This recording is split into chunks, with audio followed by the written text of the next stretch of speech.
sociólogo, peruano, costarricense, ciudadano del mundo. Es el actual director del Consejo de Educación Popular de América Latina y el Caribe, el CEAL. Ha trabajado en múltiples proyectos y actividades de educación popular en todos los países latinoamericanos. Es también autor de varios libros y artículos sobre educación popular, movimientos sociales, metodología, sistematización de experiencias y más. Es también el actual director del Centro de Educación Popular Alforja en Costa Rica, que a la vez tiene compromiso con varios proyectos en toda América Latina. Muy buenas tardes, amigas y amigos. Muy contento de estar aquí por segunda vez en mi vida. La primera vez fue hace ya muchos años, en el año 82, que tuve la posibilidad de venir con Carlos Núñez Hurtado, un arquitecto, educador popular, que seguramente muchos de ustedes han conocido y que nos marcó una huella con su pensamiento, con su actual ético, con sus propuestas de trabajo en educación popular, en los proyectos latinoamericanos, también cuando él fue diputado ciudadano aquí en México, y que lamentablemente nos dejó mucho más temprano de lo que debiera. Sin embargo, su presencia, especialmente hoy, está muy viva siempre entre nosotros y nosotras como una inspiración para las cosas que tenemos que hacer. Muy impresionado también con las iniciativas de ustedes, con las cosas que me han contado que están haciendo, en las que están ustedes participando, no solamente aquí en el Estado, sino también en el momento actual que vive México, que es un momento de desafíos y de aprendizajes. Entonces agradezco enormemente, especialmente a Juan, a las personas de la red, a las personas que están aquí en esta mesa y a todas y todos ustedes por este diálogo, esta conversación sobre algo que nos define posibilidades, retos y que más bien creo que nos llama, nos impede a reinventar, a reconstruir cosas que de repente todavía no existen. Y eso lo voy a desarrollar un poquito más en esta, que espero, breve intervención, que luego vamos a comentar y, como ya decía Tere, pues compartir con todas las opiniones también de ustedes. Hace 20 minutos, media hora, estábamos en un centro preescolar con un lindo grupo de compañeras y algún compañero también, maestras de preescolar que están haciendo un proceso de sistematización de experiencias, que como que lo que ahí se abrió fue el interés y la convicción de la importancia de poder construir aprendizajes desde nuestras experiencias, y que nuestras experiencias son una fuente fundamental de aprendizaje. Y por eso es que tenemos que valorar lo que hacemos cada día. Más allá de los grandes discursos o de las grandes líneas conceptuales, lo que hacemos como educadoras y educadores cada día tiene una fuerza y una potencialidad que nosotros muchas veces dejamos pasar a nuestro lado y no logramos convertirlas en aprendizaje. Decíamos ahí que las enseñanzas están, pero que necesitamos poder hacer un esfuerzo intencionado para convertir esas enseñanzas en aprendizajes. Por eso me gustaría comenzar poniendo la letra de una canción que seguramente ustedes ya conocen, que nos habla precisamente de esto. Quienes quieran cantarlo también conmigo, una canción de Silvio Rodríguez que dice: debes amar la arcilla que va en tus manos. ¿No te lo sabes? Debes amar su arena hasta la locura, y si no, no la emprendas, que será en vano. Solo el amor engendra lo que perdura, solo el amor convierte en milagro el valor. A ver, el coro polifónico, ¿quieren chocar? Debes amar el tiempo de los intentos, debes amar la hora que nunca brilla, y si no, no pretendas tocar lo cierto, solo el amor engendra la maravilla. Solo el amor permite encender lo muerto. Bueno, un aplauso para todas las personas. Vamos a partir de esa afirmación, que es precisamente amando esa arcilla que tenemos todos los días en nuestras manos, que podemos convertir ese barro en el milagro de la construcción cotidiana, la capacidad creadora que tenemos las personas, y la educación es precisamente uno de los factores principales para desarrollar nuestra capacidad creadora. Yo quisiera en este momento también de nuestra historia hacer un homenaje también a algo que me está preocupando y motivando a la vez, que es precisamente la importante participación de la juventud, la necesaria e indispensable participación de las juventudes en la construcción de una nueva América Latina. Lo quiero hacer porque estoy convencido que estamos viviendo hoy, en 2018, en un momento de alguna manera de un cierre de un periodo. Los fines de los años 70 y 80 fueron años de enorme ebullición, de luchas populares en toda nuestra América, surgimiento de procesos como la Unidad Popular en Chile, la Revolución Sandinista en el 79 en Nicaragua, posteriormente procesos de organización y de participación, como el caso de Brasil, el surgimiento del Partido de los Trabajadores, más adelante el levantamiento zapatista. Es decir, ha habido en todo nuestro continente momentos de levantamiento, de insurgencia, de apuesta por una alternativa, y luego a fines del siglo pasado empezamos a tener gobiernos progresistas, gobiernos reformistas, gobiernos de cambio, como se les quiera llamar, en varios de nuestros países: Paraguay, Argentina, Uruguay, Brasil, Ecuador, Venezuela, Bolivia y Nicaragua, El Salvador. Sin embargo, al final de estos 20 años nos queda una preocupación sobre si el camino de transformación, el proceso de construcción de cambios sociales que nos marcaron en la época de los 70 y 80, y en los procesos que hubo desde ya el acceso al gobierno de muchas de estas propuestas y los resultados a los que nos ha llevado, efectivamente hemos logrado aprender de ellos suficientemente. Y por eso quiero pensar sobre todo en las jóvenes y los jóvenes que tienen la responsabilidad principal de recoger junto con todos y todas nosotros, con todos los aprendizajes que hemos vivido, recoger esos aprendizajes y reinventar esta historia latinoamericana. En un momento aquí en México, con toda modestia, con todo humildad lo digo, donde se abren oportunidades que tal vez no se habían abierto en este país o en el resto de América Latina en años anteriores, pero esas oportunidades son oportunidades posibles, son posibilidades que van a depender de las decisiones, de los caminares, de los avatares, de lo que realmente se haga, y por eso también creo que es un desafío y una necesidad aprender de las experiencias anteriores para lo que aquí se quiere construir. Entonces, es en ese marco que me parece que la construcción de nuestras capacidades como sujetos protagónicos, hombres y mujeres de nuestra América, es fundamental, especialmente en la juventud. Entonces, quiero mencionar 5 desafíos, 5 elementos que marcan el contexto latinoamericano en general, por supuesto que en sus distintas variantes. El primero que ocurre en la mayoría de nuestros países es que encontramos una democracia liberal desgastada, es decir, reducida a procesos electorales, con poquísima presencia de procesos de democracia participativa, repitiendo estructuras y lógicas de poder que se heredan incluso desde la época de la colonia, y incorporadas ahora con fenómenos que a través de las redes sociales, las noticias falsas, la presión sobre las subjetividades, hacen procesos electorales que habría que cuestionarse si efectivamente son procesos democráticos.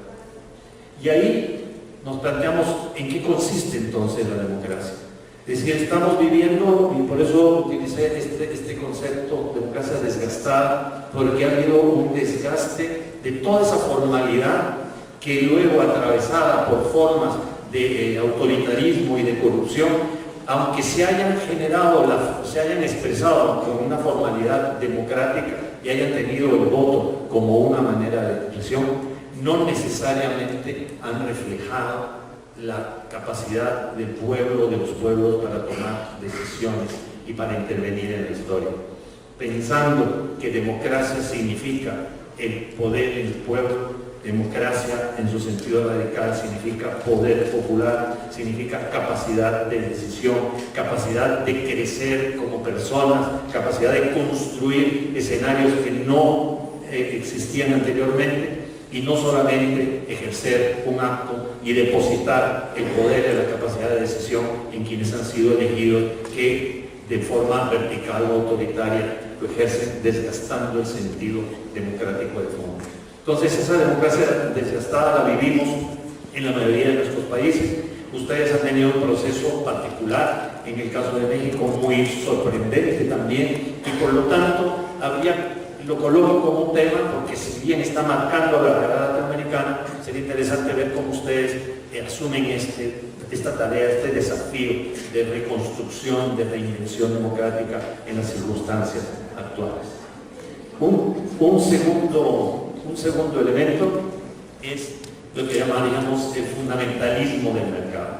Es decir, llevamos ya décadas de predominio de las lógicas neoliberales, de colocar el mercado en el centro, pero además todo se convierte en mercancía, el conocimiento es mercancía, las universidades son mercancía, la educación, la salud. Por lo tanto, el mercado aparece como el eje central de una ética centrada en el lucro, en la ganancia y por lo tanto en la opresión, en la explotación de los otros.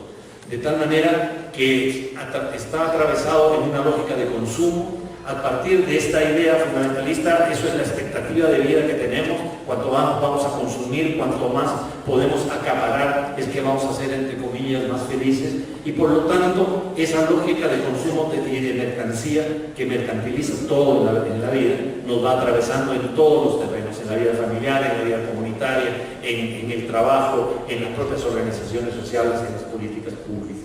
Entonces, es un elemento que nos marca más allá de lo que quisiéramos y que por lo tanto está presente en nuestra subjetividad y también en nuestros sueños y nuestras proyecciones.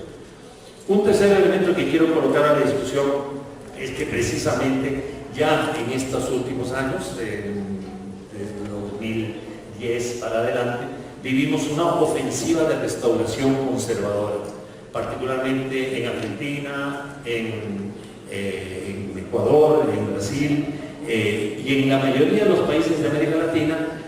Ante estos intentos de proyectos y de procesos de cambio, más bien pareciera que ha agitado las fuerzas, las voluntades de los sectores tradicionalmente poderosos, quienes ahora entran con una ofensiva, pero con una rabia, con una potencia, con una decisión destructiva que no tenían en tiempos anteriores. Entonces hay una ofensiva que hace que en algunos países se retroceda 40, 50, 60 años en los derechos de los trabajadores y trabajadoras, como el caso de Brasil, por ejemplo, donde se pueda reducir los ingresos que se van a tener por pensiones, aumentar los años de pensión, disminuir el salario mínimo, eliminar los derechos laborales, la estabilidad laboral, etc. Entonces hay un retroceso tremendo de esta ofensiva conservadora que está ligada al fundamentalismo del mercado y que, aunque utiliza las formalidades democráticas, es muy poco democrática en la construcción de las realidades. Para pasar un cuarto elemento, es que esto genera, por lo tanto, un aumento de la polarización social y política, al punto que incluso atravesando por procesos de diálogo, de debate o electorales, donde supuestamente se está en condiciones similares de participar, la subjetividad agresiva, el odio hacia el adversario empieza a marcar la manera como nos relacionamos ante esos procesos políticos. Hay una polarización agresiva en lo social, en lo político, en lo cultural. Hay familias que quedan divididas precisamente y de una manera muy radical ante las opciones que se generan. Ayer escuchaba a un amigo brasileño que estábamos en Costa Rica en una conferencia que le estaba dando, y él decía, hay personas, dice, como mi hermano, que la culpa de todo lo que pueda ocurrir es culpa de Lula. Y si ahora él, que votó por Bolsonaro, empieza a cuestionar a Bolsonaro, es porque Bolsonaro surgió por culpa de Lula. Entonces, y es una persona que ya hay, esa argumentación no tiene posibilidad de discusión. El debate político se ha degradado y por lo tanto cargado de una subjetividad, de una animosidad deteriorada, no es posible entrar a diálogos y debates políticos porque cada vez hay como posiciones mucho más cerradas y confrontadas. Y eso nos está atravesando en general, atraviesa los medios de comunicación, los editoriales de los periódicos, lo que se comenta en la televisión, etcétera, y por lo tanto también va influenciando en nuestras maneras de pensar, y por lo tanto no solamente, por un lado decimos que no podemos ser neutrales, como lo mencionabas ahora al inicio, sino que nos vemos de repente empujados a uno de los polos y teniendo menos capacidad de entender la parte de verdad que podría tener el contrincante políticamente. Y entonces pensamos que estamos en verdades absolutas y nos cerramos también y por lo tanto no logramos construir algo diferente. Venezuela es tal vez el ejemplo más dramático de cómo se ha llegado a esta situación. El último es, por lo tanto, el refuerzo de las lógicas dominantes, de la lógica autoritaria, de la lógica del poder vertical. Y por lo tanto, el tema, la perspectiva colonial y patriarcal y mercantil con que hemos sido generados como sociedades en las últimas décadas, se agudiza tremendamente. De ahí que sea fundamental esto que Boaventura de Sousa Santos plantea, la necesidad de descolonizar, despatriarcalizar y desmercantilizar todo en la vida y hacerlo también en las escuelas, en los colegios, en nuestras mentes, en nuestras subjetividades, porque se está reproduciendo de una manera fatal factores que articulan estos tres aspectos, lo colonial, lo patriarcal y lo mercantil, y por lo tanto, bueno, yo no sé si en otras épocas ha habido el nivel de agresividad, de feminicidios tan brutal como el que vivimos en este momento en nuestra América Latina, y cómo la lógica del poder autoritario, la lógica de la negación de la voz de los otros y las otras, la lógica de no dejar escuchar otras voces, termina imponiéndose de una manera estricta, directa, abusiva y cubriendo todos los sectores. Por lo tanto, nuestra propia dinámica cultural, esta base, esta raíz que viene del buen vivir, del summa causa, del summa camaña, dependiendo de todas las distintas tradiciones de nuestros pueblos originarios, vuelve a aparecer como una fuente posible de renovación, porque precisamente la resistencia anticolonial, por ejemplo, está ahí presente. En los movimientos feministas, en las sensibilidades que hay que empezar a generar, en el papel que están jugando las jóvenes, especialmente las mujeres en América Latina, encontramos también una fuente de construcción y de creatividad, de otra manera de ver el mundo, de otra manera de construir las cosas. En las experiencias de economía solidaria, estamos viendo que existen huertas populares, ecoaldeas, experiencias en las cuales se muestra que es posible vivir de otra manera, no con la lógica capitalista neoliberal predominante, y por lo tanto son también semillas que existen. Entonces, en este panorama de estas tendencias tan fuertes, estas 5 que quería señalar, a la vez están los brotes, están las semillas, están las experiencias que nos muestran que es posible, que otro mundo es posible, precisamente para poder descolonizar, despatriarcalizar y desmercantilizar la vida, las mentes, nuestras relaciones. Y ahí viene el desafío de la construcción democrática. Ese era el documento. Entonces, pasamos ahora a cómo estos elementos marcan desafíos para los procesos de educación popular, emancipadora, transformadora. Es un poco uno de los ejes que queremos articular. Primero está la afirmación, me gustaría decir, de que cuando hablamos de educación popular, estamos hablando de procesos muy amplios y diversos que se pueden realizar en cualquier espacio educativo. Durante muchos años se pensaba, educación popular es lo distinto a la educación formal. Entonces está la educación formal, la escuela, la educación popular es algo que va como al margen. Nosotros hemos descubierto que no, que la educación popular es una concepción que atraviesa todas las modalidades de educación. Y ahí rescatamos otra vez el sentido más profundo de la palabra de lo popular. Y yo diría que podemos entender lo popular en tres sentidos. El primer sentido, el más amplio, es popular, pueblo, todo el mundo, toda la gente. O sea, cuando hablamos del pueblo mexicano, el pueblo latinoamericano, estamos hablando de toda la gente. Y por lo tanto, con ese primer sentido, lo popular, las políticas educativas, el acceso a la institución educativa debería ser un derecho garantizado para todas las personas a lo largo de toda la vida. Por lo tanto, el derecho a la educación exige que haya una educación popular en ese sentido sumamente amplio. Hay un sentido un poco más limitado de lo popular, y eso lo tomo del sociólogo Elio Gallardo. Elio Gallardo es un sociólogo chileno que dice que hay que entender lo popular como popular social y lo popular político. Y lo popular social, dice, es lo que hace referencia a todos aquellos sectores que sufren algún nivel de desigualdad o de asimetría. Por explotación económica, los explotados, las explotadas. Por opresión política, por dominación cultural, por marginación de sexo, de género, por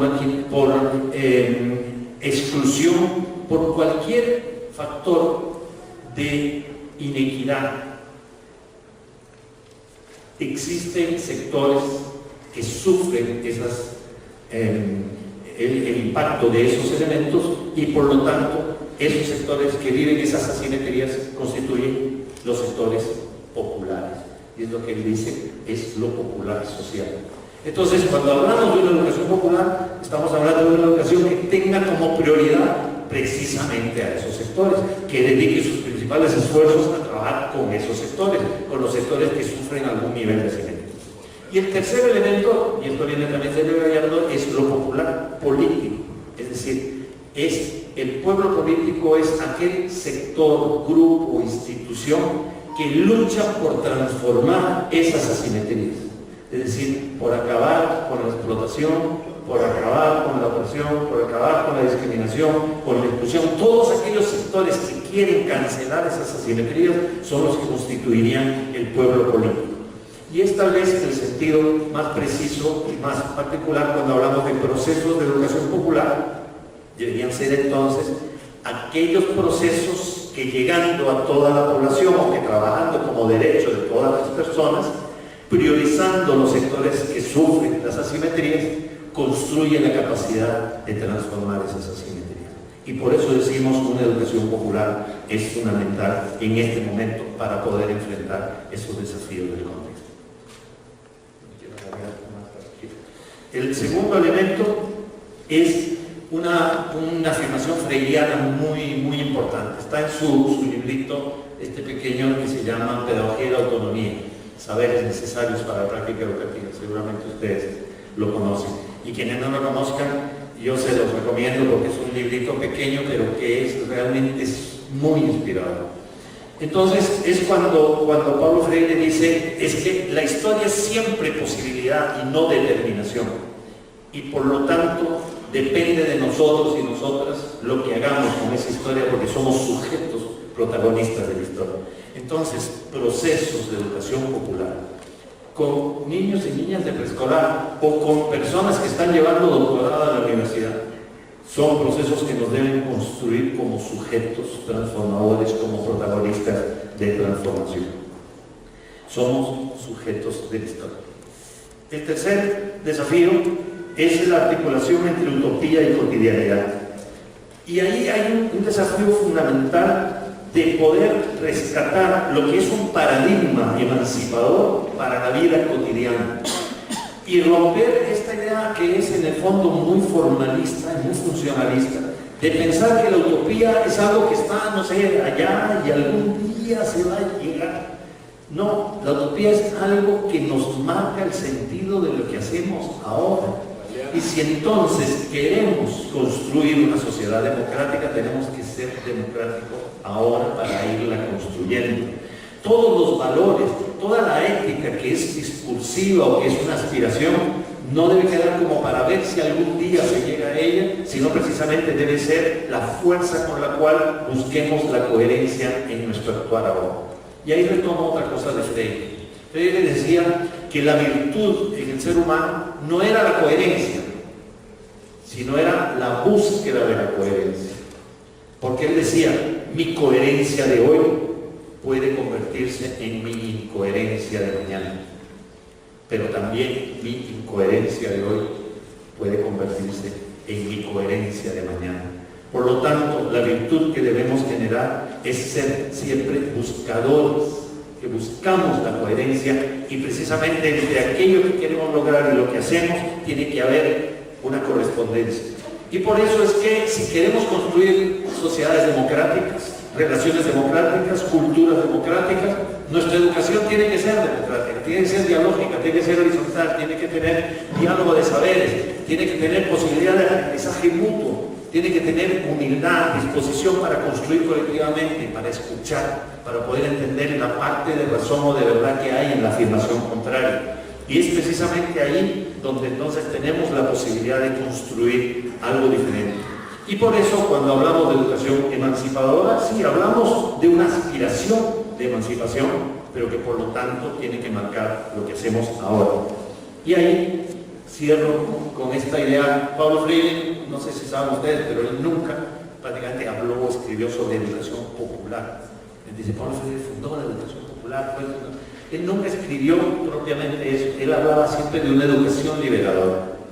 Pero una educación liberadora en dos sentidos. Liberadora de todo lo que nos oprime y liberadora de todas nuestras capacidades y potencialidades. Son esas dos dimensiones de la liberación. Entonces yo diría, compañeras y compañeros, ¿por qué no miramos nuestra vida, nuestra práctica pedagógica y vemos cuán liberadores son las cosas que hacemos cada día?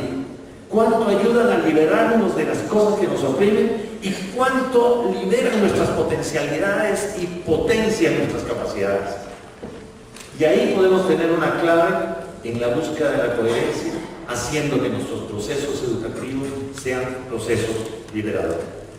Dos puntos más. Uno sobre las pedagogías freirianas. Si tomamos nada más los títulos de varios de los libros de Paulo Freire, no de todos, podemos ver que en cada uno de ellos hay como un ángulo de mirada, la pedagogía del oprimido, en su libro, digamos, como más fundante, donde precisamente la relación entre opresor y oprimido, la presencia del opresor en la mentalidad del oprimido es un elemento central que hay que develar, pero también la pedagogía de la esperanza, que escribe 20 años después, y que incluso, bueno, yo les comento, cuando yo vi que Freire había escrito Pedagogía de la Esperanza, 20 años después de la pedagogía del oprimido, yo pensé que era, en el texto me iba a encontrar, bueno, en el año tal, 70, dije tal cosa, y ahora en el 90, digo, o sea, que decía una relectura de la pedagogía del oprimido, y pensé que era una lectura del libro. No, Freire lo que hace en Pedagogía de la Esperanza es que relee su práctica histórica a lo largo de esos 20 años y lo expresa en la Pedagogía de la Esperanza. Es una relectura de su propia vida y de su propio trayecto. Y ahí él nos enseña precisamente la importancia de recrear nuestra práctica. Pedagogía de la pregunta, que muchas veces se ha entendido muy mal. Tenemos una pedagogía de la pregunta porque en vez de que el maestro nos diga la respuesta, lo que tiene que hacer es hacerle preguntas a los alumnos. Es mucho más de fondo. Una pedagogía que nos cuestiona siempre, que no nos deja satisfechos con la primera respuesta, que trata de indagar en las interrogantes que tenemos los demás y generar curiosidad para poder construir algo diferente. Y donde, por lo tanto, el educador o la educadora se convierte en aprendiz. Si nosotros y nosotras, como educadores y educadoras, no desarrollamos nuestra capacidad de aprendizaje, no podemos ser educadores. Tenemos que generar curiosidad hacia nuestro trabajo a partir de la curiosidad que generamos con las personas con las que estamos trabajando. Por lo tanto, una pedagogía de la pregunta supone desarrollar una capacidad de cuestionamiento permanente. Pedagogía de la autonomía, desarrollar nuestras propias capacidades. Pedagogía de la indignación, ese texto de Paulo Freire, ya cuando estaba el neoliberalismo presente en Brasil, muestra claramente la importancia de tener una postura ética que confronta una manera de vivir, un modo de vivir en la sociedad. Pedagogía de la tolerancia, cuando dice Paulo Freire, ¿qué es? Y él como se hablaba medio así, decía, ¿qué es la pedagogía de la tolerancia? La pedagogía de la tolerancia es unir a los diferentes para enfrentar a los antagónicos. ¿Cuánto desarrollamos nosotras y nosotros esa pedagogía de la tolerancia? Que no significa que todo vale, que no importa, que así estamos igual y no. Hay cosas sobre las cuales hay que tomar una posición, pero por lo tanto unir a los diferentes para enfrentar a los antagónicos. Pedagogía de los sueños posibles. Así le puso Anita Freire, la viuda de Freire, a una compilación de textos que hizo que cuando murió no habían sido publicados. Pedagogía de los sueños posibles. Solamente este punto daría como para pudiéramos conversar muchísimo más, pero no quiero alargarme más en este tiempo, simplemente dejarles un poco esta idea de poder ir explorando estos enfoques, estas miradas sobre nuestro quehacer. No es la pedagogía de otro, es la que yo hago, la que yo construyo, es con la que yo me identifico. Empezamos entonces. Y por lo tanto, la necesidad de construir procesos democráticos que sean a la vez democratizadores para construir otras relaciones de poder en todos los ámbitos, en la pareja, en la familia, en la comunidad, en el barrio, en el sindicato, en la escuela, en todos los ámbitos, la construcción de relaciones democráticas de poder que nos respetan como personas. Termino entonces con una frase de una imagen. Pásenla, por favor, de nuestro querido amigo panameño Raúl Leis, compañero también histórico que está presente en todas nuestras aspiraciones, una persona con una capacidad creativa increíble, también cuentacuentos, que tenía la capacidad de salir de un seminario de discusión sociológica y ponerse a escribir cuentos para niños y niñas en la noche que tuvieran un sentido transformador. Bueno, Raúl decía que la educación popular tiene que ser siempre creativa. Y eso igual lo devuelvo hacia nosotras y nosotros. ¿Qué capacidad de creatividad estamos teniendo para innovar, para no dejarnos caer en la rutina, para no repetir los moldes que simplemente nos lo transmiten? Hay una nueva política creativa, hay nuevos técnicos, sale la última novedad de no sé qué, y entonces lo repetimos y lo aplicamos sin creativamente redefinirlo y transformarlo para nosotros y nosotros. Bien, creo que...